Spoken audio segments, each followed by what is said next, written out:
मुंशी प्रेमचंद की कहानी गरीब की हाय। मुंशी राम सेवक भौहें चढ़ाए हुए घर से निकले और बोले, इस जीने से तो मरना भला है।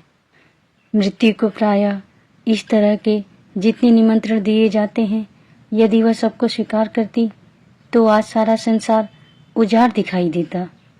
मुंशी राम सेवक चांदपुर गांव के एक बड़े रईस थे। रईसों के सभी गुण इनमें भरपूर थे। मानव चरित्र की दुर्बलताएं उनके जीवन का आधार थी। वह नित्य मुंसिफी कचहरी के हाथे में एक नीम के पेड़ के नीचे कागजों का बस्ता खोले एक टूटी सी चौकी पर बैठे दिखाई देते थे। किसी ने कभी उन्हें किसी इजलास पर कानूनी बहस या मुकदमे की पैरवी करते नहीं देखा, परंतु उन्हें सब लोग मुख्तार साहब कहकर पुकारते थे। चाहे तूफान आए, पानी बरसे, ओले गिरे, पर मुख्तार साहब वहां से टस से मस न होते। जब वह कचहरी चलते तो देहातियों के झुंड उनके साथ हो लेते। चारों ओर से उन पर विश्वास और आदर की दृष्टि पड़ती। सब में प्रसिद्ध था कि उनकी जीभ पर सरस्वती विराजती हैं। इसे वकालत कहो या मुख्तारी, परंतु यह केवल कुल मर्यादा की प्रतिष्ठा का पालन था। आमदनी अधिक न होती थी। चांदी के सिक्कों की तो चर्चा ही क्या, कभी कभी तांबे के सिक्के भी निर्भय उनके पास आने में हिचकते थे। मुंशी जी की कानूनदानी में कोई संदेह न था, परंतु पास के बखेड़े ने उन्हें विवश कर दिया था। खैर जो हो, उनका यह पेशा केवल प्रतिष्ठा पालन के निमित्त थी, नहीं तो उनके निर्वाह का मुख्य साधन आसपास की अनाथ पर खाने पीने में सुखी विधवाओं और भोले भाले किंतु धनी वृद्धों की श्रद्धा थी। विधवाएं अपना रुपया उनके यहाँ अमानत रखती।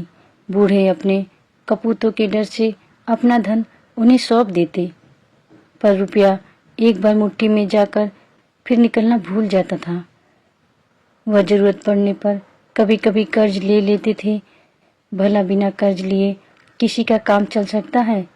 भोर को साँझ के करार पर रुपया लेते, पर साँझ कभी नहीं आती थी। मुंशी जी कर्ज लेकर देना सीखे नहीं थे, यह उनकी कुल प्रथा थी। यही सब मामले बहुधा मुंशी जी के सुख चैन में विघ्न डालते थे। कानून और अदालत का तो उन्हें कोई डर न था।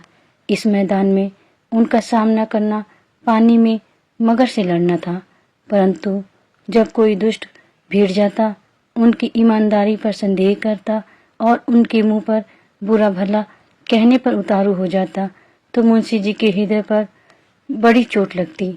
इस प्रकार की दुर्घटनाएं प्रायः होती रहती थी। हर जगह ऐसे ओछे रहते हैं जिन्हें दूसरों को नीचा दिखाने में ही आनंद आता है। ऐसे ही लोगों का सहारा पाकर कभी कभी छोटे आदमी मुंशी जी के मुंह लग जाते थे। नहीं तो कुंजुड़िन की इतनी मजाल नहीं थी कि उनके आंगन में जाकर उन्हें भला बुरा कहें। मुंशी जी उसके पुराने ग्राहक थे। बरसों तक उससे साग भाजी ली थी। यदि दाम न दिया तो कुंजुड़िन को संतोष करना चाहिए था। दाम जल्दी या देर से मिल ही जाता, परंतु वह मुंहफट कुंजुड़िन 2 ही वर्षों में घबरा गई और उसने कुछ आने पैसों के लिए एक प्रतिष्ठित आदमी का पानी उतार लिया। झुंझलाकर मुंशी जी अपने को मृत्यु का कलेवा बनाने पर उतारू हो गए, तो उनका कुछ दोष न था। इसी गांव में मूंगा नाम की एक विधवा ब्राह्मणी रहती थी। उसका पति बर्मा की काली पलटन में हवलदार था और लड़ाई में वहीं मारा गया। सरकार की ओर से उसके अच्छे कामों के बदले मूंगा को 500 रुपये मिले थे। विधवा स्त्री, जमाना नाजुक था। बेचारी ने ये सब रुपये मुंशी राम सेवक को सौंप दिए और महीने महीने थोड़ा थोड़ा उसमें से मांग कर अपना निर्वाह करती रही। मुंशी जी ने यह कर्तव्य कई वर्ष तक तो बड़ी ईमानदारी के साथ पूरा किया, पर जब बूढ़ी होने पर मूंगा नहीं मरी और मुंशी जी को यह चिंता हुई कि शायद उसमें से आधी रकम भी स्वर्ग यात्रा के लिए नहीं छोड़ना चाहती, तो एक दिन उन्होंने कहा, मूंगा, तुम्हें मरना है या नहीं? साफ साफ कह दो कि मैं ही अपने मरने की फिक्र करूं। उस दिन मूंगा की आंखें खुली, उसकी नींद टूटी, बोली, मेरा हिसाब कर दो। हिसाब का चिट्ठा तैयार था, अमानत में अब एक कौड़ी बाकी न थी। मूंगा ने बड़ी कड़ाई से मुंशी जी का हाथ पकड़ लिया और कहा, अभी मेरे 250 रुपये तुमने दबा रखे हैं, मैं एक कौड़ी भी न छोड़ूंगी। नाथों का क्रोध पटाखे की आवाज है जिससे बच्चे डर जाते हैं और असर कुछ नहीं होता। अदालत में उसका कुछ जोर न था, न लिखा पढ़ी थी, न हिसाब किताब। हाँ, पंचायत से कुछ आसरा था।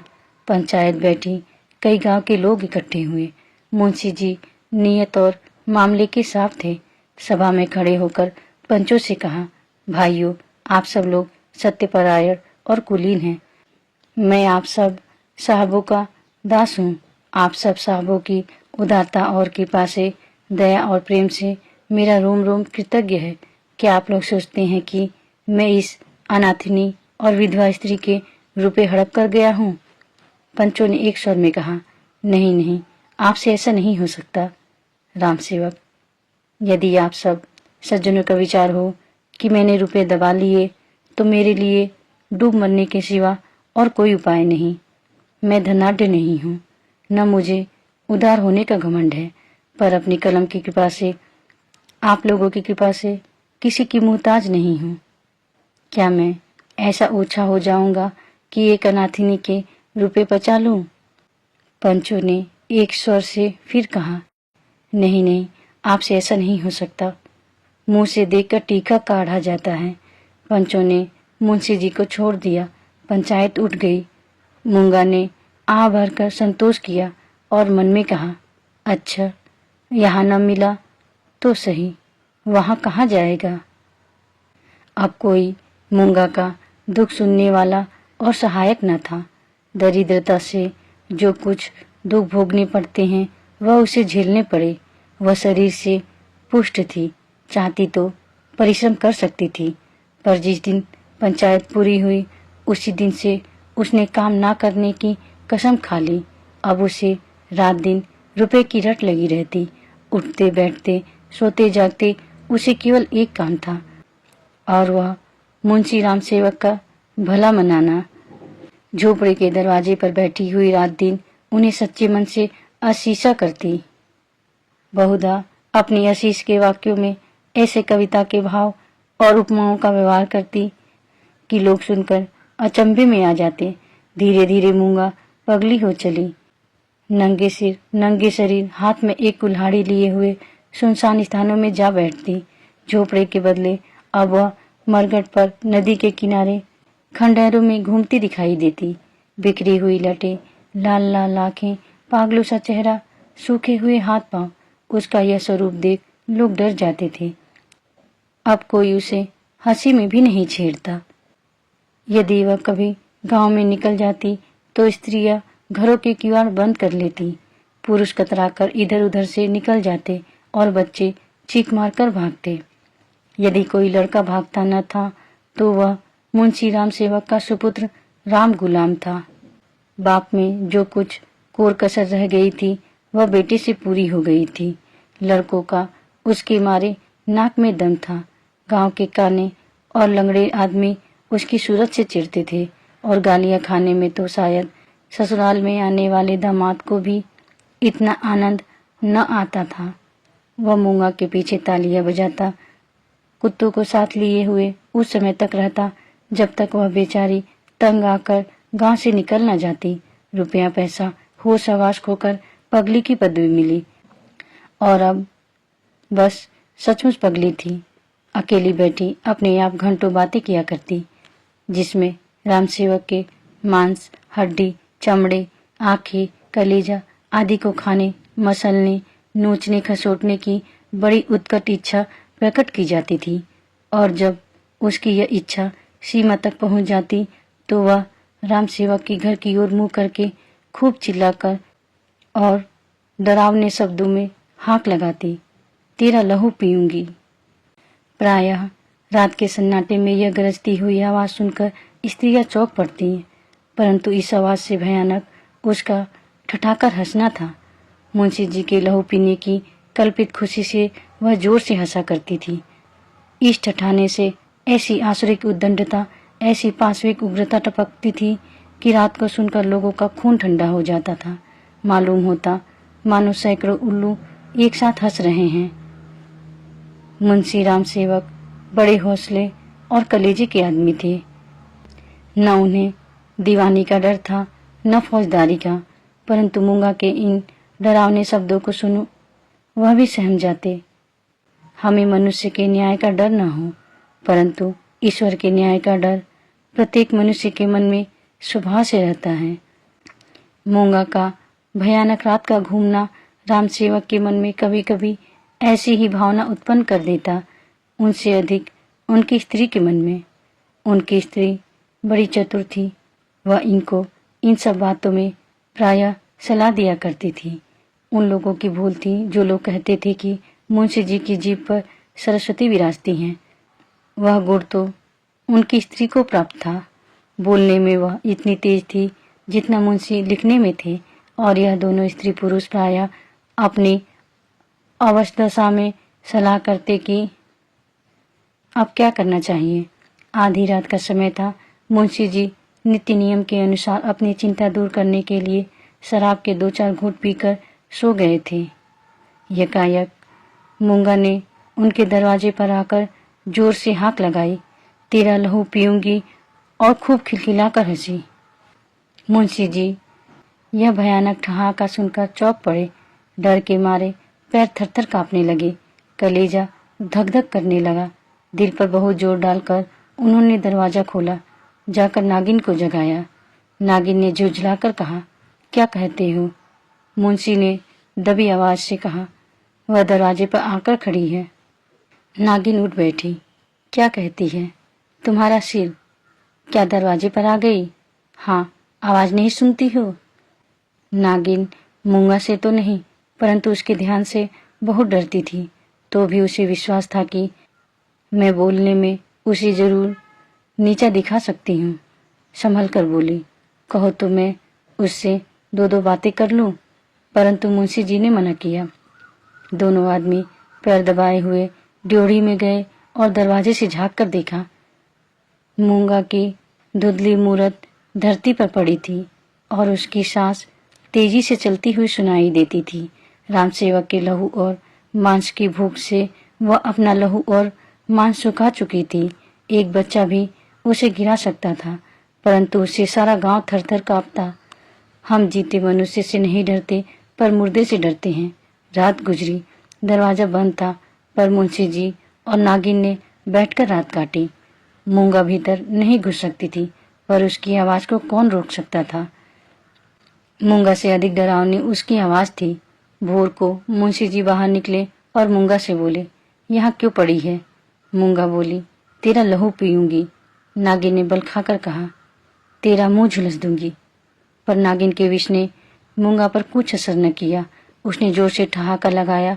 नागिन खिसियानी सी हो गई। हंसी के सामने मुंह बंद हो जाता है। मुंशी जी फिर बोले, यहाँ से उठ जा। न उठूंगी, कब तक पड़ी रहेगी? तेरा लहू पीकर जाऊंगी। मुंशी जी की प्रखर लेखनी का यहाँ कुछ जोर न चला और नागिन की आग भरी बातें सर्द हो गई। दोनों घर में आकर सलाह करने लगे, यह बला कैसे टलेगी? इस विपत्ति से कैसे छुटकारा होगा? देवी आती है तो बकरे का खून पीकर चली जाती हैं, पर यह डाइन मनुष्य का खून पीने आई है। वह खून जिसकी अगर एक बूंद भी कलम बनाने के समय निकल पड़ती थी तो 8 वारों और महीनों सारे कुंबे को अफसोस रहता, और यह घटना गांव के घर घर फैल जाती थी। क्या यही लहू पीकर मूंगा का सूखा शरीर हरा हो जाएगा? गांव में यह चर्चा फैल गई, मूंगा मुंशी जी के दरवाजे पर धरना दिए बैठी है। मुंशी जी के अपमान में गांव वालों को बड़ा मजा आता था। देखते देखते सैकड़ों आदमियों की भीड़ लग गई। इस दरवाजे पर कभी कभी भीड़ लगी रहती थी। यह भीड़ राम गुलाम को पसंद न थी। मूंगा पर उसे ऐसा क्रोध आ रहा था कि यदि उसका बस चलता तो वह उसे कुएं में ढकेल देता। इस तरह का विचार उठते ही राम गुलाम के मन में एक गुदगुदी समा गई और वह बड़ी कठिनता से अपनी हंसी को रोक सका। आहा, वह कुएं में गिरती तो क्या मजे की बात होती, परंतु यह चुड़ैल यहाँ से टलती ही नहीं, क्या करूं। मुंशी जी के घर में एक गाय थी जिसे खली दाना और भूसा तो खूब खिलाया जाता, पर वह सब उसकी हड्डियों में मिल जाता, उसका ढांचा पुष्ट होता जाता था। राम गुलाम ने उसी गाय का गोबर एक हांडी में घोला और सब का सब बेचारी मूंगा पर उड़ेल दिया। उसके थोड़े बहुत छींटे दर्शकों पर भी डाल दिए। बेचारी मूंगा लथपथ हो गई और लोग भाग खड़े हुए, कहने लगे, यह मुंशी राम गुलाम का दरवाजा है, यहाँ इसी प्रकार का शिष्टाचार किया जाता है, जल्द भाग चलो, नहीं तो आपके इससे भी बढ़कर खातिर की जाएगी। इधर भीड़ कम हुई, उधर राम गुलाम घर में जाकर खूब हंसा और तालियां बजाई। मुंशी जी ने इस व्यर्थ की भीड़ को ऐसे सहज और ऐसे सुंदर रूप से हटा देने के उपाय पर अपने सुशील लड़के की पीठ ठोकी। सब लोग तो चंपत हो गए, पर बेचारी मूंगा जो की त्यों बैठी रह गई। दोपहर हुई, मूंगा ने कुछ नहीं खाया। सांझ हुई, हजार कहने सुनने से भी उसने खाना नहीं खाया। गांव के चौधरी ने बड़ी खुशामद की, यहाँ तक कि मुंशी जी ने हाथ तक जोड़े, पर देवी प्रसन्न न हुई। मुंशी जी उठकर भीतर चले गए। वह कहते थे कि रूठने वाले को भूख आप ही मना लिया करती है। मूंगा ने यह रात भी बिना दाना पानी के काट दी। लाला जी और ललाइन ने आज फिर जाग जाग कर भोर किया। आज मूंगा की गरज और हंसी बहुत कम सुनाई पड़ती थी। घर वालों ने समझा बला टली। सवेरा होते ही जो दरवाजा खोलकर देखा तो वह अचेत पड़ी थी। मुंह पर मक्खियां भिनभिना रही थी और उसके प्राण पखेरु उड़ चुके थे। वह इस दरवाजे पर मरने ही आई थी। जिसने उसके जीवन की जमा पूंजी हर ली थी, उसी को अपनी जान भी सौंप दी थी। अपने शरीर की मिट्टी तक उसकी भेंट कर दी। धन से मनुष्य को कितना प्रेम होता है। धन अपनी जान से भी ज्यादा प्यारा होता है, विशेषकर बुढ़ापे में। ऋण चुकाने के दिन जो जो पास आते जाते हैं, त्यों त्यों उसका ब्याज बढ़ता जाता है। यह कहना यहाँ व्यर्थ है कि गांव में इस घटना से कैसी हलचल मची और मुंशी राम सेवक कैसे अपमानित हुए। एक छोटे से गांव में ऐसी असाधारण घटना होने पर कितनी हलचल हो सकती, उससे अधिक हुई। मुंशी जी का अपमान जितना होना चाहिए था, उससे बाल बराबर भी कम न हुआ। उनका बचा खुचा पानी भी इस घटना से चला गया। अब गांव का चमार भी उनके हाथ का पानी पीने या उन्हें छूने का रवादार न था। यदि किसी के घर में कोई गाय खूंटे पर मर जाती है तो वह आदमी महीनों द्वार द्वार भीख मांगता फिरता है। न नाई उसकी हजामत बनावे, न कहार उसका पानी भरे, न कोई उसे छुए। यह गो हत्या का प्रायश्चित। ब्रह्म हत्या का दंड तो इससे भी कड़ा है और इसमें अपमान भी बहुत है। मूंगा यह जानती थी और इसलिए इस दरवाजे पर आकर मरी थी। वह जानती थी कि मैं जीते जी जो कुछ नहीं कर सकती, मरकर उससे बहुत कुछ कर सकती हूँ। गोबर का उपला जलकर खाक हो जाता है, तब साधु संत उसे माथे पर चढ़ाते हैं। पत्थर का ढेला आग में जलकर आग से अधिक तीखा और मारक हो जाता है। मुंशी राम सेवक कानूनदा थे। कानून ने उन पर कोई दोष नहीं लगाया था। मूंगा किसी कानूनी दफा के अनुसार नहीं मरी थी। ताजी रात हिंद में उसका कोई उदाहरण नहीं मिलता था। इसलिए जो लोग उनसे प्रायश्चित करवाना चाहते थे, उनकी भारी भूल थी। कुछ हर्ज नहीं, कहार पानी न भरे वह आप पानी भर लेंगे। अपना काम आप करने में भला लाज ही क्या। भला से नाई बाल न बनवाएगा, हजामत बनाने का काम ही क्या है। दाढ़ी बहुत सुंदर वस्तु है। दाढ़ी मर्द की शोभा और श्रृंगार है, और जो फिर बालों से घिन होती तो एक एक आने में तो उस तरह मिलते हैं। धोबी कपड़ा न धोवेगा, इसकी भी कुछ परवाह नहीं। साबुन तो गली गली कौड़ियों के मूल आता है। एक बट्टी साबुन में दर्जनों कपड़े ऐसे साफ हो जाते हैं जैसे बगुले के पर। धोबी क्या खाकर ऐसा साफ कपड़ा धोवेगा, पत्थर पर पटक पटक कर कपड़ों का लत्ता निकाल देता है। आप पहने, दूसरे को भाड़े पर पहनावे, भट्टी में चढ़ावे, रेह में भिगावे, कपड़ों की तो दुर्गत कर डालता है। जब ही तो कुर्ते 2-3 साल से अधिक नहीं चलते, नहीं तो दादा हर 5वें वर्ष 2 अचकन और 2 कुर्ते बनवाया करते थे। मुंशी राम सेवक और उनकी स्त्री ने दिन भर तो यूं ही कहकर मन को समझाया। सांझ होते ही उनकी तर्कनाएं शिथिल हो गई। अब उनके मन पर भय ने चढ़ाई की। जैसे जैसे रात बीतती थी, भय भी बढ़ता जाता था। बाहर का दरवाजा भूल से खुला रह गया था, पर किसी की हिम्मत न पड़ती थी कि जाकर बंद कर आए। निदान नागिन ने हाथ में दिया लिया, मुंशी जी ने कुल्हाड़ा, राम गुलाम ने गड़ासा। इस ढंग से तीनों चौकते हिचकते दरवाजे पर आए। यहाँ मुंशी जी ने बड़ी बहादुरी से काम लिया। उन्होंने निधड़क दरवाजे से बाहर निकलने की कोशिश की। कांपते हुए पर ऊंची आवाज में नागिन से बोले, तुम व्यर्थ डरती हो, वह क्या यहाँ बैठी है? पर उनकी प्यारी नागिन ने उन्हें अंदर खींच लिया और झुझलाकर बोली, तुम्हारा यही लड़कपन तो अच्छा नहीं। यह दंगल जीत कर तीनों आदमी रसोई के कमरे में आए और खाना पकने लगा। परंतु मूंगा उनकी आंखों में घुसी हुई थी। अपनी परछाई को देखकर मूंगा का भय होता था। अंधेरे कोनों में बैठी मालूम होती थी। वही हड्डियों का ढांचा, वही बिखरे बाल, वही पागलपन, वही डरावनी आंखें। मूंगा का नक्शिक दिखाई देता था। इस कोठरी में आटे दाल के कई मटके रखे हुए थे।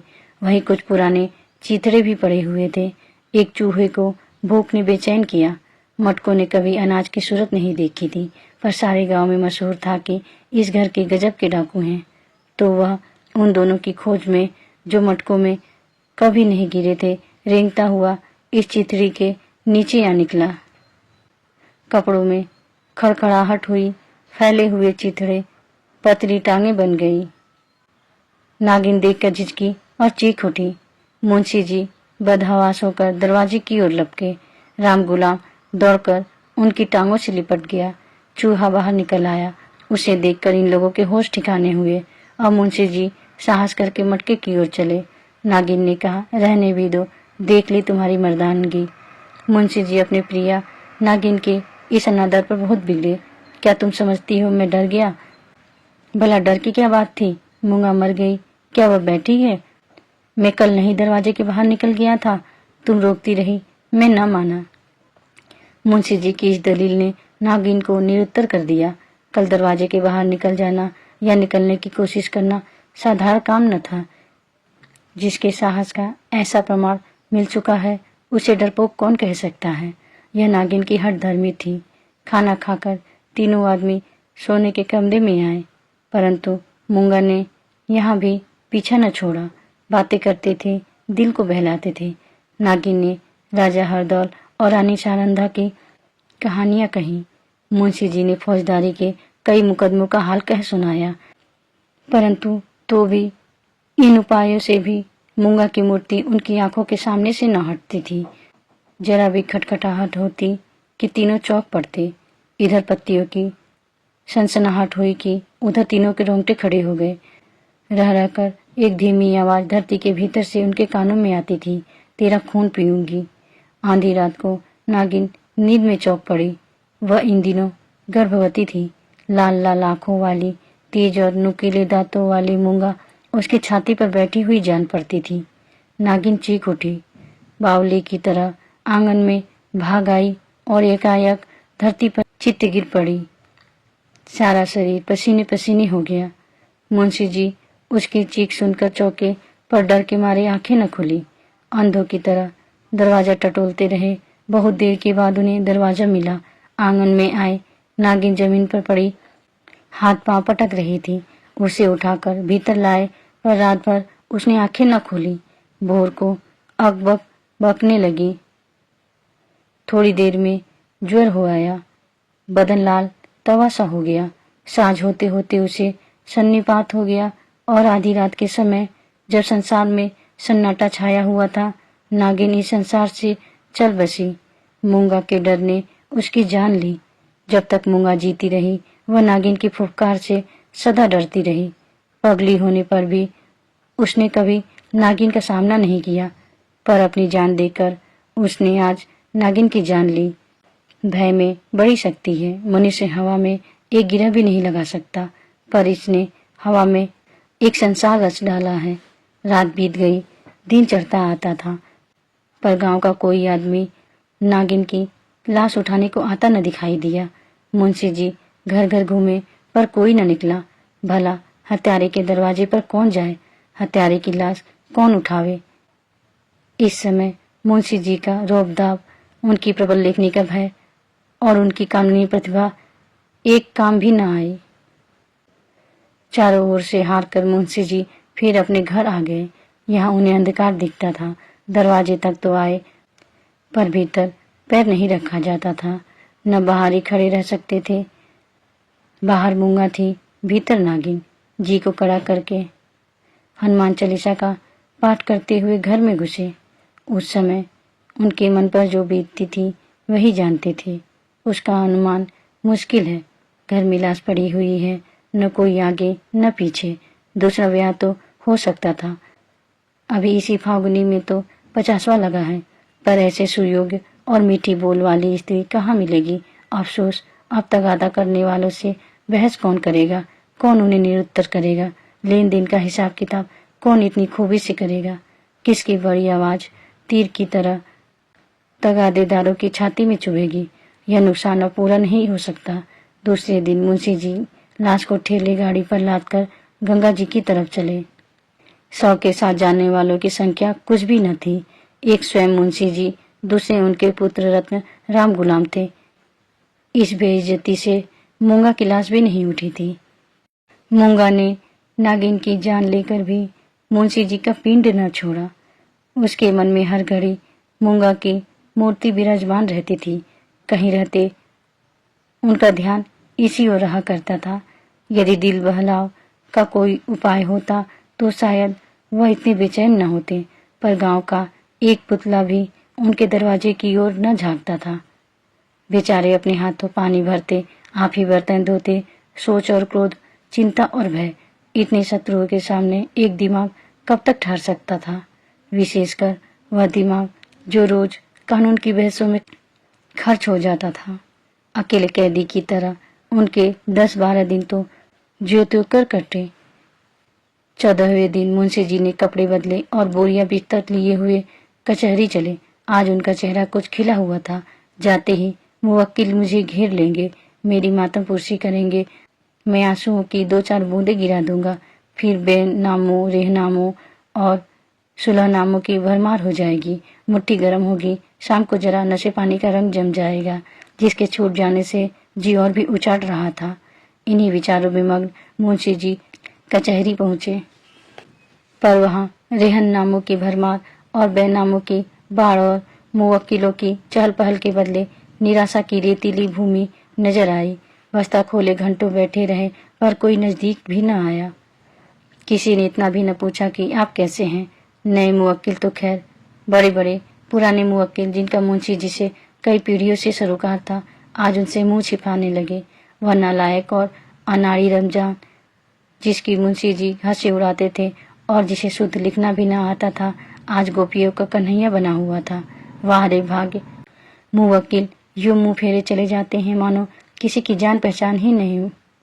दिन भर कचहरी की खाक छानने के बाद मुंशी जी घर चले, निराशा और चिंता में डूबे हुए। ज्यों ज्यों घर के निकट आते थे, मूंगा का चित्र सामने आता जाता था।